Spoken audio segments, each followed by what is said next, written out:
Біздің сенімдер.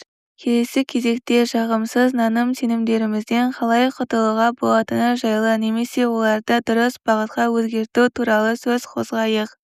Алдымен жағымсыз сенімдерді анықтауымыз қажет. Көпшілігіміз неге сенетініміз туралы толық біле бермейміз. Жағымсыз наным-сенімдерімізді жағымдыдан ажыратып алсақ, жағымсыз ойлармен күресу жеңілірек болады. Неге сенетініңізді жылдам анықтаудың ең тиімді тәсілі тізім жасау. Бірнеше парақ қағаз алыңыз да, әрқайсысына мен неге сенемін.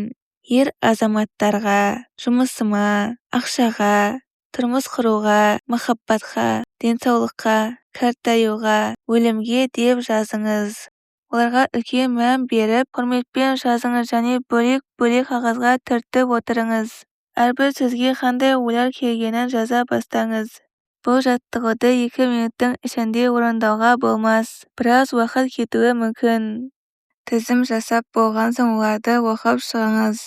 Кез келген позитивті шығармашылық ойларды белгілеп қойыңыз. Оларды есте сақтап, одан әрі нығайта түсу. Осыларды есте сақтап, одан әрі нығайту керек.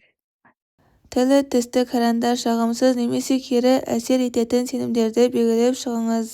Олар сізді артқа тартып тұрады. Сондықтан бұл ұнамсыз сенімдерді өзгерту немесе қайта қарастырып, олардан құтылуға тырысыңыз. Өзіңізге келесідей сұрақтар қойыңыз. Бұл сенім өмірде маған керек пе? Олардың әрі қарай да болғанын қалаймын ба? Егер тағдырыңыздың басқаша болғанын таңдасаңыз, жаңа тізім жасаңыз. Әрбір негативті аффирмацияны барлық сенімдер аффирмация алып жағымды жаққа өзгертіңіз. Мысалы, мен жігіттермен қарым-қатынасым жөнді емес аффирмациясын ер азаматтар мені жақсы көреді деп ауыстыру керек. Мен ештеңеге татымаймын деген сөзді мен өзіне сенімді, жетістікке жеткен әйелмін сөздерімен алмастыру қажет. Жақсы жұмыс табудың жолдарын білмеймін емес. Өмір маған керемет жұмыс ұсынады деген дұрыс. Бір аурудан екінші ауруға тап боламын сөзі дені сау мықты жанмын ұғымына ауысады.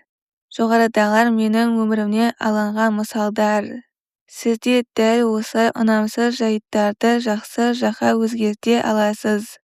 Сізге қажеттінің бәрін жасап алуға болады. Жаманды жақсыға ауыстырыңыз. Оң пікірді күнбе-күн дауыстап оқып отырыңыз. Мұны айнаның алдында жасауға кеңес беремін, сонда тез іске асады. Айна аффирмацияларды жариялауға ең ыңғайлы құпияға толы жер.